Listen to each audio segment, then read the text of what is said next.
Alright, we're back with some more Dokkan battle, and today we are going to be talking about INT's Ultimate Gohan and his Super EZA. So, this guy just generally looks like he'll be a good option for the teams that he wants to be ran on. A very interesting choice for a Buhan celebration, but him and the Super Saiyan 2 Goku and Vegeta leads me to believe that whatever the Carnival LR is going to be, it'll likely be a super class 200% leader for this Majin Buu Saga team. So, it'll be interesting to see how this Gohan is able to fit into that mold.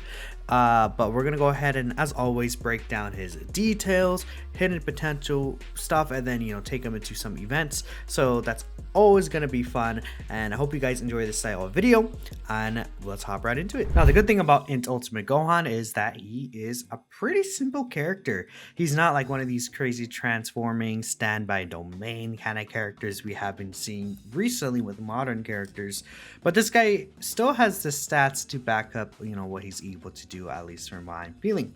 Now, in terms of his passive skill, he gets attack and defense plus 158%, that is start of turn. Then he gets key 5 and 100% attack and defense when key is 7 or more. Now, I do want to clarify, usually these types of buffs are phase 2 buffs, which would mean that it's multiplicative. However, old Dokkan was kind of weird, so this buff is actually counted as a start of turn buff. So he's essentially getting key 5 and 258% attack and defense at the start of turn. However, they did add 100% attack and defense when performing a super attack to this guy's kit, which is indeed a multiplicative buff. So that is also a nice thing to see, that he does have those additional stats on super attack for the multiplicative portion, or phase 2 as we call it.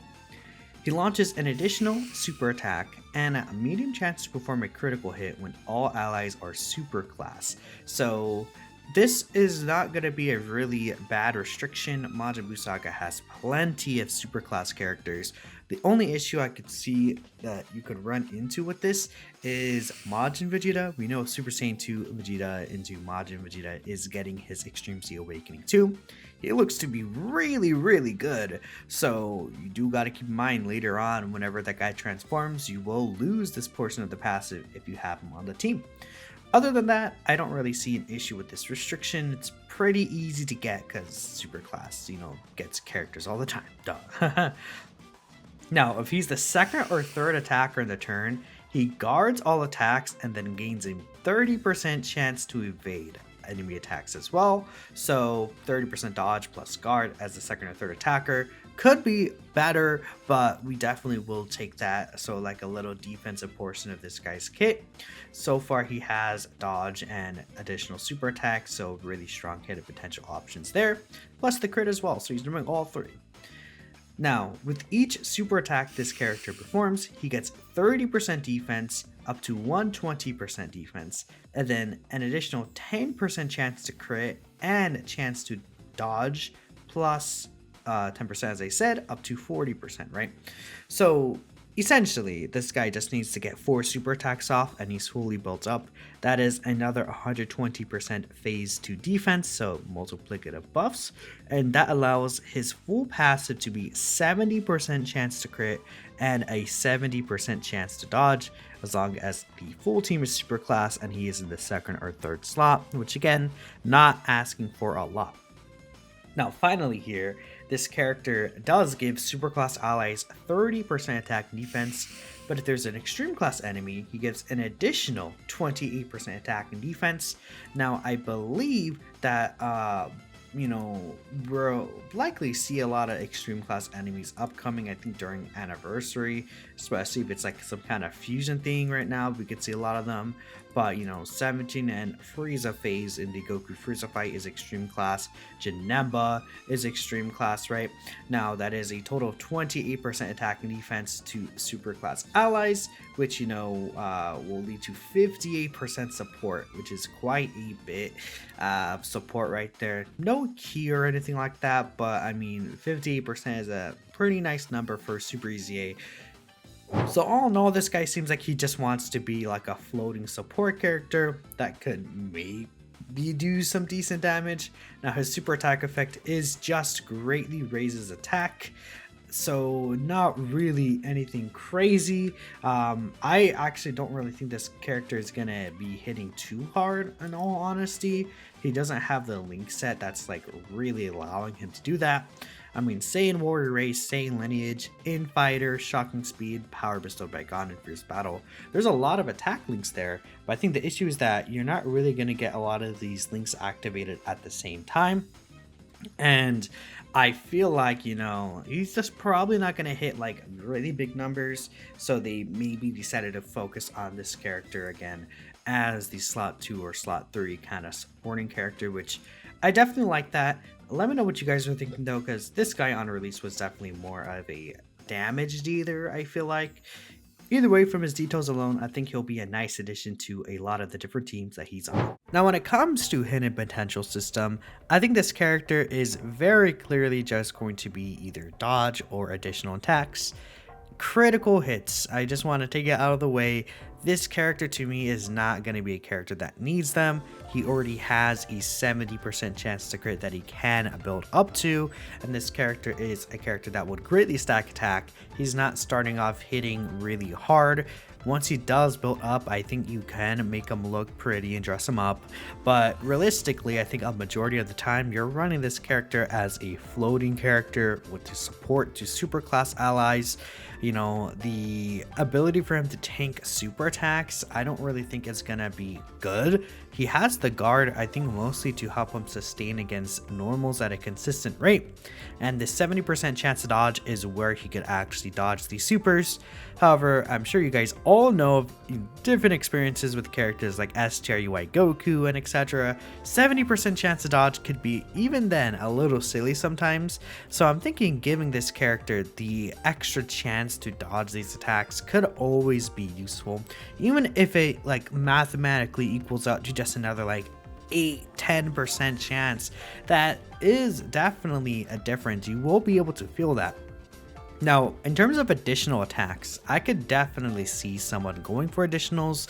One, it helps him build up his own dodge chance and crit chance that's built into his passive. On top of that, his defensive stats will also increase once he gets all to those 4 stacks, and then finally that allows him to also greatly raise his attack. He's getting a lot from potentially getting another additional super, especially in this short content like Gogeta or Janemba.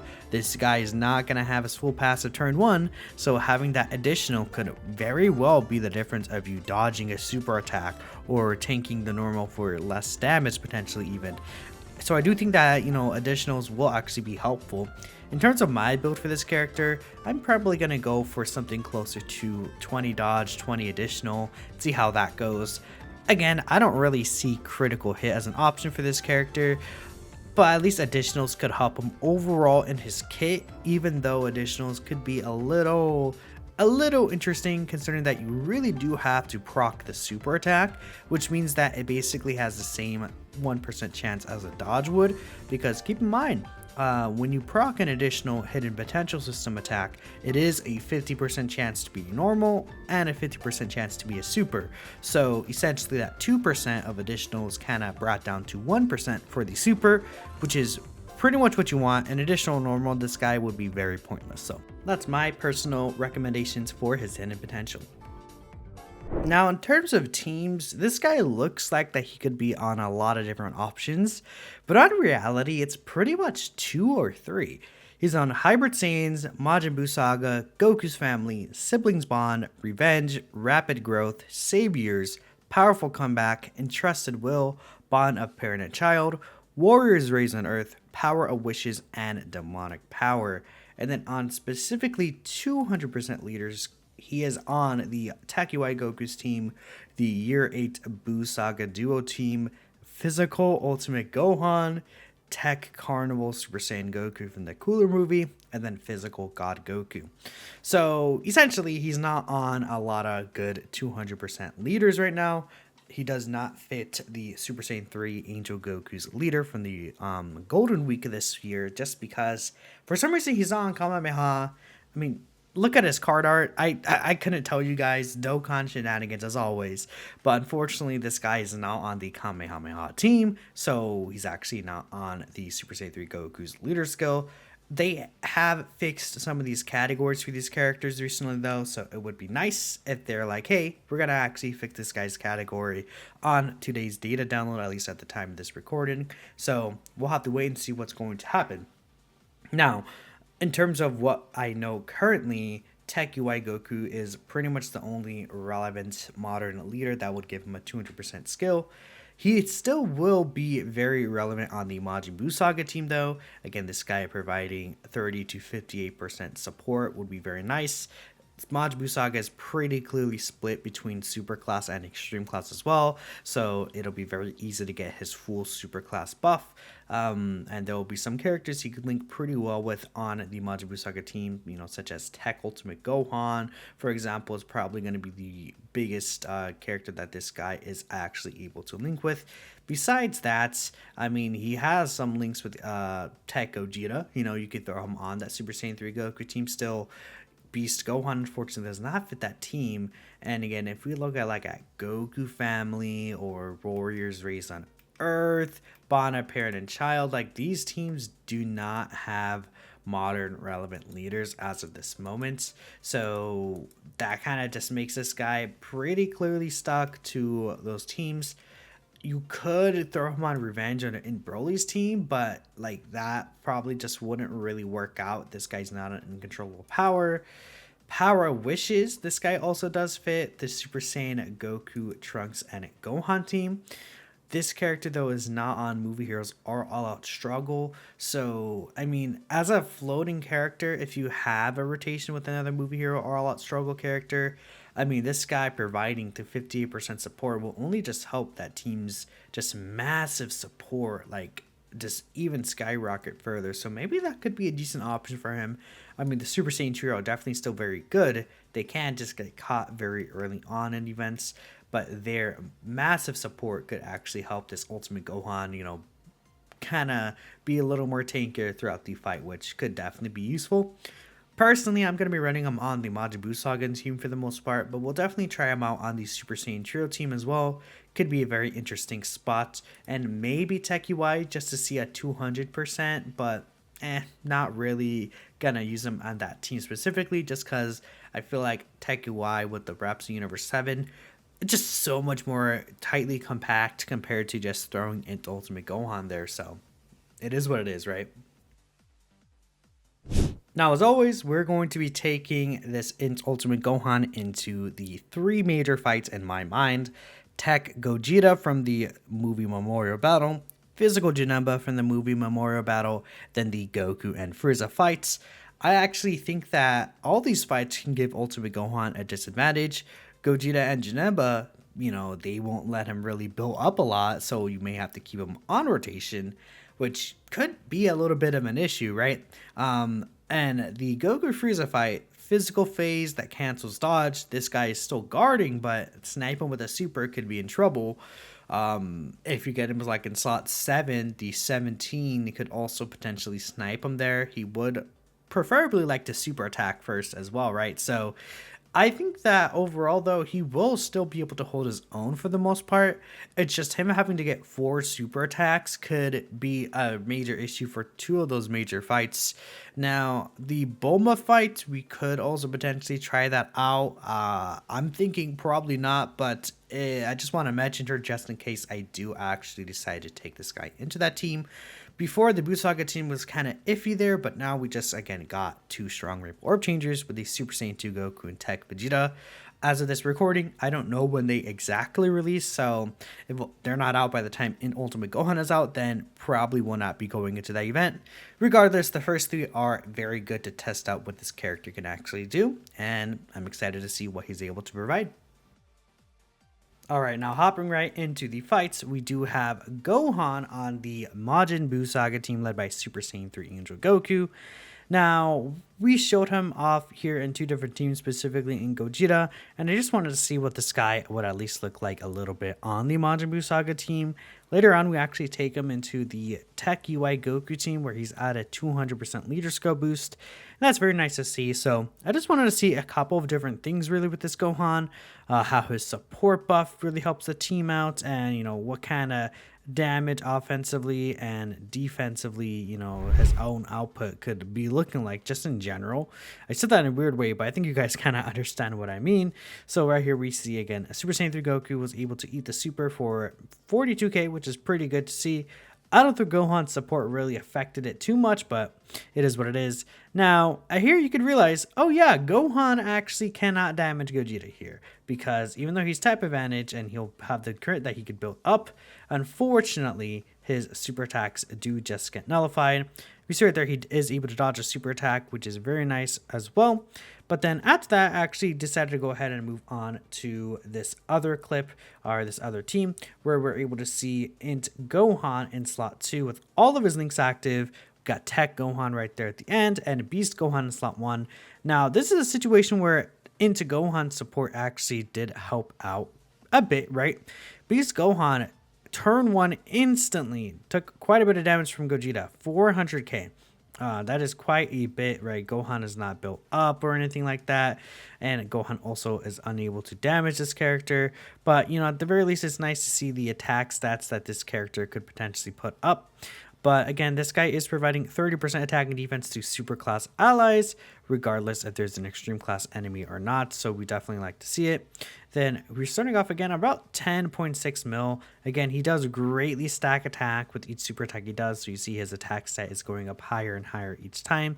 So that is really, really good to see. And at the end, we have Tech Gohan. Not really important to see what he's doing, though. Again, this is a showcase for Int Gohan.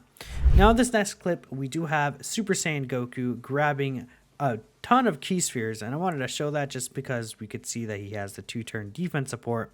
So this is Gohan right here against the Gogeta fight again on turn 4. We're putting him right in front of those attacks. At this point, he has his fully built up passive. Now, one thing I really did like about Gohan is his ease of ki. Since he does get 5 ki, he just straight up has literally no issues getting any super attacks off, no matter how the ki field is, because he's just always instantly super attacking. So we do love to see that. And we see here he's able to get a double super, and he just, I believe, dodges this super attack right here with a 70% chance dodge. And there we go. So he is able to provide that little buff, which is really nice to see. Now, finally, we have another clip of him on the Majin Buu Saga team. We have EZA in slot 1, this guy in slot 2, and then Gotenks in slot 3. Now, the thing about this turn specifically is that we got bad RNG, and I just did want to make sure to kind of show that, if you do get bad RNG, especially on the Super Saiyan 3 Goku team, where he's only under a 170% leader skill, or, if he gets tagged by super attack, he would just straight up die. Now right here, he does not get tagged by super attack, very luckily. But you see, again, not really a lot of stats right there for this guy. Not really a lot of links active either. He does have shocking speed, but he does take a normal for 256,000 damage, which is quite a bit. Then we end off the Gogeta portion of this here, where he's just kind of a floater in this specific scenario. And I think that's kind of what you want to run this guy as, like a little floater, where he's able to just move around. We did take a bit of damage because AJUI took a normal right there. But we see Gohan, once he's able to get his full passive build up, he's taking double-digit damage from the normal attacks against Gogeta. So we definitely love to see that. That's definitely really good to see. Alright, now we hop into the physical Janemba portion of this fight. And again, we're running him on the Tech UI Goku team, just because as a showcase, I kind of do like to show him off on this 200%. I think that it's a pretty good possibility we get a 200% Majin Buu Saga leader as part 2 LR here. But either way, this guy does have a few characters that can help him get some important links, such as Beast Gohan, even Tech Ultimate Gohan, right? In this situation, we got double Tech UI Goku on turn 1 with the Ultimate Gohan against the Janemba portion of this fight. Now again, this Janemba does build up attack per attack he receives, as you see right there. So Tech UI Goku got 2 of the attacks in. Then Ultimate Gohan is starting to get his own attacks. I think he does do a total of 3 attacks, and that definitely does help out, 3 super attacks specifically. Let's double check here, because I did record this earlier, and this is me, of course, post-recording over the gameplay after gathering my thoughts. So it's only 2 attacks. He does take a little bit of damage there. Nothing crazy, but, that kind of shows you that turn 1 aspect for Gohan. I unfortunately was not able to get his attack stat in this specific rotation, but as you see, we do get an additional 411.5, and at this point, again, once he got his 4 super attacks, he is completely fully built up here. No extra support besides the Super Saiyan Trio, which definitely does help, right? 77% defense support plus the 30% on the super attack effect, which Gohan doesn't have a super attack effect for defense. It's only stacking attack, which is unfortunate for this guy, but it is what it is. Now at this point, Janemba's almost dead, so I'm like, hey, we'll just put Ultimate Gohan in slot 1. We'll let him cook. We'll let him handle his things. I only did one for Janemba just because I think it ended up really well. We were able to see Gohan as a floating character. We were able to see him on rotation twice, right? The first rotation and then this rotation right here in this fight. Again, turn 4. I'm honestly liking what I'm seeing from Int Gohan in this fight more than the Gogeta fight. But again, it's a thing. This super attack, I think he does dodge it, 70% chance. Didn't dodge it, he would definitely die there. So it is a dodge or die against the super attack scenario, but he's usually able to handle the normals pretty well, especially compared to the Gogeta fight. So I actually like him here. He's able to do his own thing. Plus, he's giving the additional support because of the fact that this is an extreme class enemy. Alright, and we'll wrap things up here with the Goku Frieza fight along with my final thoughts on Int Gohan. We did have 2 different runs here. This first run was a massive L on Int Ultimate Gohan, and it's kind of just how things end up being. 17 locks or rotations. Gohan got locked in slot 1. He's not guarding. He doesn't have his medium chance to dodge. He's definitely a slot 2 character because he wants to super attack first. And right here, since he's not in slot 2 or 3, he only got 20% chance to dodge here. So he does actually indeed end up taking a super attack, and 17 just kills him. So it is what it is. I just want to show this because this could happen sometimes in the fight against 17, and you kind of just gotta throw your hands up, right? Just so you guys are aware. Now this turn we got Blue Evolution plus the Tech Gohan along on the rotation. I want this as a rotation, Tech Gohan plus Int Gohan, so I use the Sensor Bean.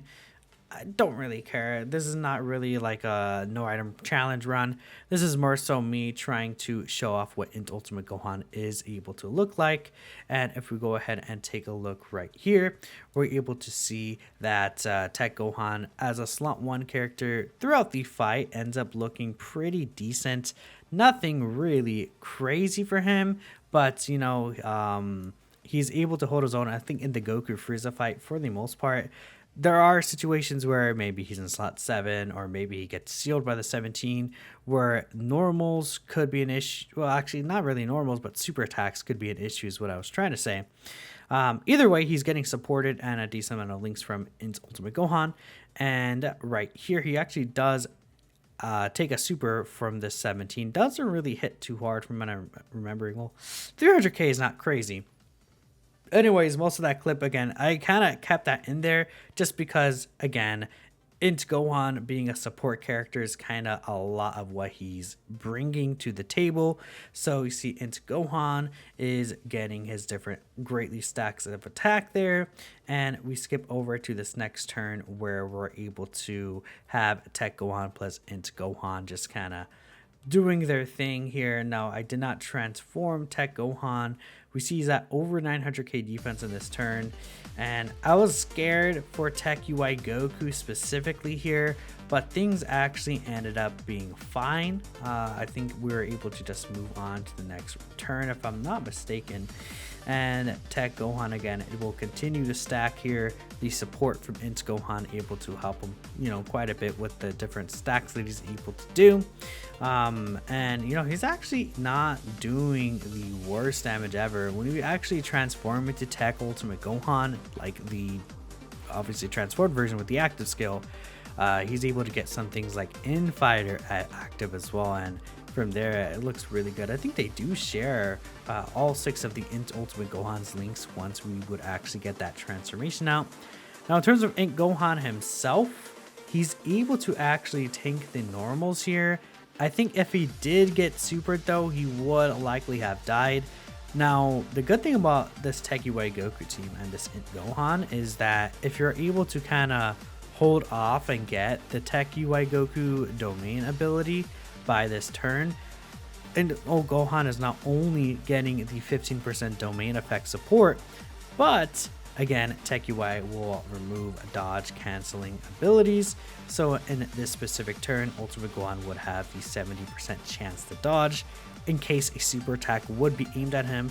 And that's more so for like, oh, let's say if you're in a situation where like I'm trying to think of the top of my head, actually, I forgot exactly what I was going to say, but actually the thought I had on the top of my head was gone just because I saw the Goku pick up all those key spheres and I wanted to make sure I pointed that out too, right?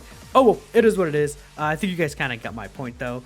My core just almost cut out there, but yeah, no, Tech UI's domain is up now and we were able to finish the turn last time. So here we actually do finish off the fight, and a lot of it is due to Ultimate Gohan. And you know, I think he's a pretty decent option. Again, oh yeah, I was saying like in Ultimate Gohan as a floater earlier as well, right? He does well in the Goku and Frieza portion. He's not providing the full support, but the 17 and Golden Frieza are an extreme class character, so he actually does provide the full 58% attack and defense there. We do definitely love to see that. Tech Gohan doing quite a bit of damage because he's getting fully juiced up with the links and all the support here. Then in Ultimate Gohan will be doing, I believe, his 3 different super attacks, plus he has the 70% chance to crit, and after stacking for some time, he's able to get the attack stats high enough for him to actually get the damage threshold. If we take a look here, he's already starting off, I believe, at 16 mil. Yeah, 16 mil without any other additional floating support. Again, this is also with the domain, so this is kind of like a really peak scenario for this character. But I mean, this is not a turn you could look at and say that's bad. I mean, supporting guard plus damage reduction, doing basically 16 to 17 to 17.8 mil attack stats, all of them I believe critting and hitting the Goku Frieza damage threshold. You know, that's perfectly fine. Now they're not under 50%, right, so they don't get the full buff, but still pretty good look for INT Ultimate Gohan there. All in all, INT Ultimate Gohan is definitely a very fine character for what he's designed to do as a floating support character. I think he will work. Don't expect him to be an offensive, like, you know, kind of pog character unless you're running him with either Beast or Tech Ultimate Gohan and you're keeping them on rotation. But at that point, you're better off running in Gohan as a floater and running more powerful rotations, especially on a team like Tech UI's team. And you'll just be able to have a more successful run because of that, to be honest. And the thing about this guy is, outside this Tech UI team especially, it's like he's gonna struggle in these short fights because he wants to build up, but then he has to get 4 supers, which is not even possible in turn 1. And if he doesn't get the hidden potential system, with only 2 supers, we see he's able to take quite a bit of damage from these normals. And if his super's aimed at him, he'll only at most have 50-60% dodge chance, which is not the greatest chances with that specifically. But as we see in Goku Frieza, if he's able to get his build up in, he actually could look like a pretty decent character. But I digress. Let me know what you guys are thinking. Thanks y'all for watching the video. I hope you did enjoy, and I'll catch you next time.